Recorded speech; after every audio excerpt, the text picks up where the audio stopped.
I'm just going to start with the first chapter. So you can listen, or you can just play this in the background until you get bored enough to fall asleep. So chapter 1 is live in day-tight compartments. In the spring of 1871, a young man picked up a book and read 21 words that had a profound effect on his future. A medical student at the Montreal General Hospital, he was worried about passing the final examination, worried about what to do, where to go, how to build up a practice, how to make a living. The 21 words that this young medical student read in 1871 helped him to become the most famous physician of his generation. He organized the world-famous Johns Hopkins School of Medicine. He became Regius Professor of Medicine at Oxford, the highest honor that can be bestowed upon any medical man in the British Empire. He was knighted by the King of England. When he died, 2 huge volumes containing 1,466 pages were required to tell the story of his life. His name was Sir William Osler. Sir William Osler, Sir William Osler, Sir William Osler, Sir William Osler. Here are the 21 words that he read in the spring of 1871. 21 words from Thomas Carlyle that helped him lead a life free from worry. Our main business is not to see what lies dimly at a distance, but to do what lies clearly at hand. 42 years later, on a soft spring night when the tulips were blooming on the campus, this man, Sir William Osler, addressed the students of Yale University. Okay, let's read the quote one more time. The quote that this man lives by is, "Our main business is not to see what lies dimly at a distance, but to do what lies clearly at hand." Don't see what lies dimly at a distance. Focus on what lies clearly at hand, what is in front of you right now, Oh, sorry. He told those Yale students that a man like himself, who had been a professor in 4 universities and had written a popular book, was supposed to have brains of a special quality. He declared that that was untrue. He said that his intimate friends knew that his brains were of the most mediocre character. What then was the secret of his success? He stated that it was owing to what he called living in day-tight compartments. What did he mean by that? A few months before he spoke at Yale, Sir William Osler had crossed the Atlantic on a great ocean liner where the captain, standing on the bridge, could press a button, and presto, there was a clanging of machinery and various parts of the ship were immediately shut off from one another. Shut off into watertight compartments. Watertight compartments, watertight compartments, watertight compartments, watertight compartments. Now, each one of you, Dr. Osler said to those Yale students, is a much more marvelous organization than the great liner, and bound on a longer voyage. What I urge is that you so learn to control the machinery as to live with day-tight compartments as the most certain way to ensure safety on the voyage. Get on the bridge and see that at least the great bulkheads are in working order. Touch a button and hear, at every level of your life, the iron doors shutting out the past, the dead yesterdays. Touch another and shut off, with a metal curtain, the future, the unborn tomorrows. Then you're safe.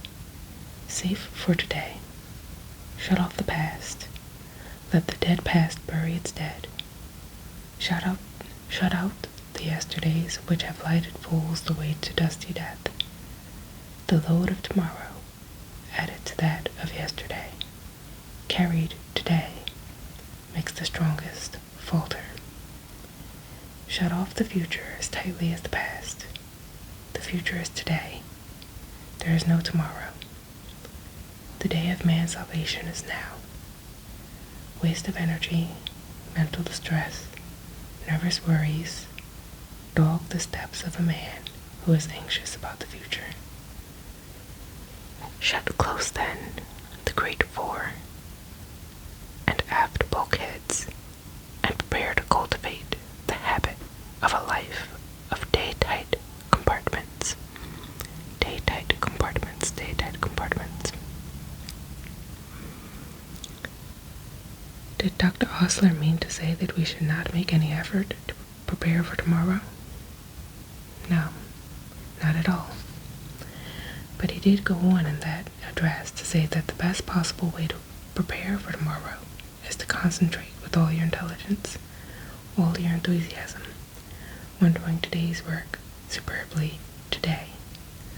That is the only possible way you can prepare for the future. Sir William Osler urged the students at Yale to begin the day with Christ's prayer. Give us this day our daily bread. Give us this day our daily bread, our daily bread, daily bread, daily bread, daily bread, daily bread. Remember that prayer asks only for today's bread. It doesn't complain about the stale bread we had to eat yesterday. And it doesn't say, oh God, it has been pretty dry out in the wheat belt lately, and we may have another drought. And then how will I get bread to eat next fall? Or suppose I lose my job. Oh God, how could I get bread then? Now, this prayer teaches us to ask for today's bread only. Today's bread is the only kind of bread you can possibly eat. Years ago, a penniless philosopher was wandering through a stony country where the people had a hard time making a living. One day, a crowd gathered about him on a hill, and he gave what is probably the most quoted speech ever delivered anywhere at any time. Let me do that sentence one more time. One day, a crowd gathered about him on a hill, and he gave what is probably the most quoted speech ever delivered anywhere at any time. This speech contains 26 words that have gone ringing down across the centuries. Take therefore no thought for the morrow. Oh, sorry guys. I'm gonna read the sentence again. Take therefore no thought for the morrow shall take thought for the things of itself. Sufficient unto the day is the evil thereof. Take therefore no thought for the morrow shall take thought for the things of itself. Sufficient unto the day is the evil thereof. Many men have rejected those words of Jesus. Take no thought for the morrow.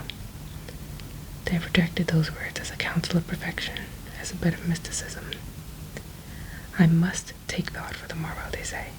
I must take out insurance to protect my family. I must lay aside money for my old age. I must plan and prepare to get ahead. Right, of course you must. The truth is that those words of Jesus, translated over 300 years ago, don't mean today what they meant during the reign of King James. Bear in mind, guys, if you do not believe in Jesus, or if you're not Christian, you're also welcome to take this the way that you would like to take it. This is no, I don't think that you have to necessarily agree with everything that's in this book, nor do you have to believe in everything that is talked about in this book. This is just a book to read for your relaxation purposes, but if you have any other beliefs, feel free to believe them. I'm not judging, and I hope that we don't judge each other. There's a lot of judgment going on. There's enough judgment in the world, and I think we can do without all of that. So, just wanted to make that clear before I continue. But, let's continue. By all means, take thought for the tomorrow, yes. Careful thought and planning and preparation, but have no anxiety. During the Second World War, our military leaders planned for the morrow, but they could not afford to have anxiety. I've supplied the best men with the best equipment we have, said Admiral Ernest J. King, who directed the United States Navy, and have given them what seems to be the wisest mission. That is all I can do.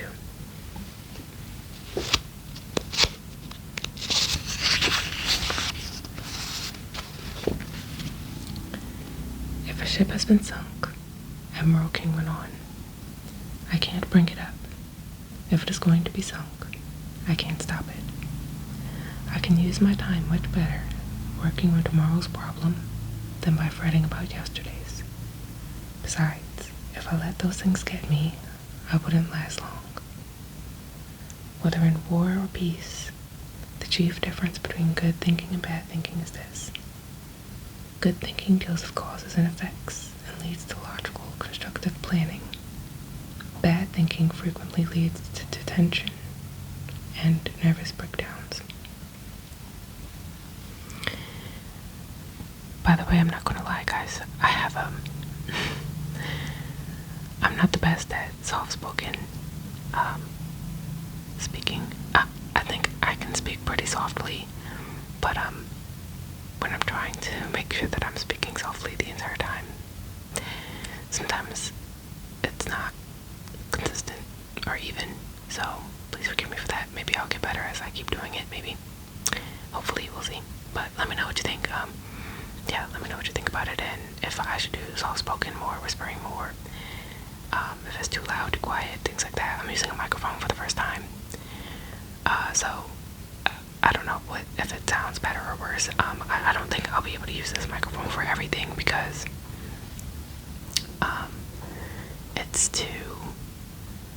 it's really cheap microphone. Honestly, it's very, very cheap. So I don't think it would be quite good for ASMR purposes unless it's just speaking or reading like this. So just let me know what you think, and yeah, we'll see. But anyway, continuing on, yeah, I'm gonna keep going for a couple more minutes. So please enjoy as I continue.